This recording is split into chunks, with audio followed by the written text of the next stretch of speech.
Hey, it's Kay. Today we have a neuro question that we need to be dealing with. Let's take a look at this. We have a patient that suffers a head injury after a motorcycle accident. The following would indicate an epidural hematoma. Remember, we're looking here for an epidural hematoma. Well, which of the options closely aligns with an epidural hematoma? A, periorbital ecchymoses and bloody nasal drainage. Oh, sure, a motorcycle accident could for sure have that, right? But does it align with an epidural hematoma? Answer to that one is no. Let me read the others and actually let me have you choose. I kind of jumped ahead this morning. B is ecchymosis over the mastoid process and CSF otorrhea. C is ipsilateral fixed and dilated pupil with contralateral positive Babinski. And D, lumbar puncture reveals blood. All right, so I want to give you a second to look this over. I already talked about A, but look at the other options and see what you would choose.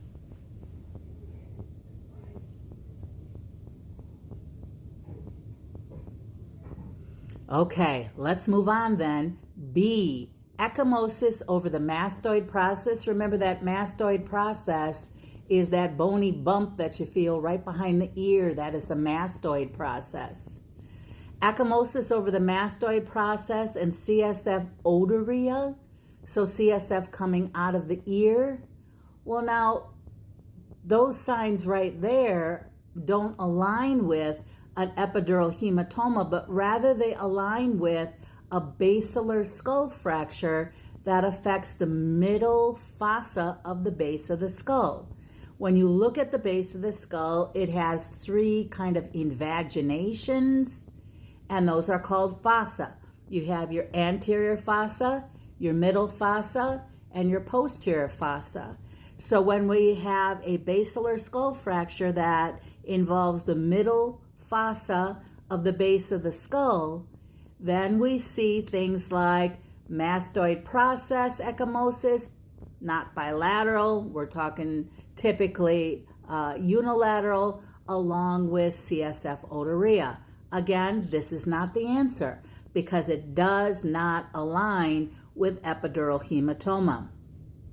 Let's look at C. Ipsilateral, same side, ipsilateral fixed and dilated pupil with contralateral positive Babinski.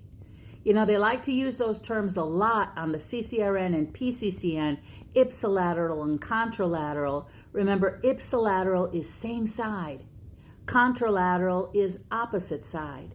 And furthermore, let's talk Babinski here. Do you want a Babinski?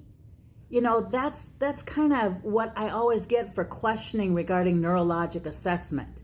You know, people will talk about doll's eyes, caloric, Babinski, and people will say, well, do I want that? I mean, should I want to see that? And the answer to Babinski is no, unless your patient is less than 2 years of age. And if you are in an adult ICU, that is not going to happen. Okay, so you don't want Babinski. It's also known as the plantar reflex or the plantar response. You don't want it. And positive Babinski means that when you stroke the bottom of the foot laterally and head up medially toward the big toe, we see an upward movement of the toes, upward going toes. That is a positive Babinski. Now, you know, you look at the assessment books, and a lot of times in the books, the textbooks, it'll say the big toe goes up and the other toes fan. Well, okay, so not every patient reads the book and knows exactly how to respond when they have Babinski. Sometimes all you see is just that upward going movement of the toes. That's a positive Babinski, and you do not want that if you are over the age of 2. That also, by the way, is the answer. C is the answer. The classic presentation of somebody with a head injury and an epidural hematoma is that they get the whap upside the head. Maybe at first they see stars, or maybe they lose consciousness and then they regain consciousness, and then they rapidly slide down the neurologic hill from there. And so those patients need to go to a hospital where they have the capability of taking a drill and drilling a hole and evacuating the bleed, or the patient's going to die. Because an epidural hematoma is arterial. It's an arterial bleed versus subdural, which is venous.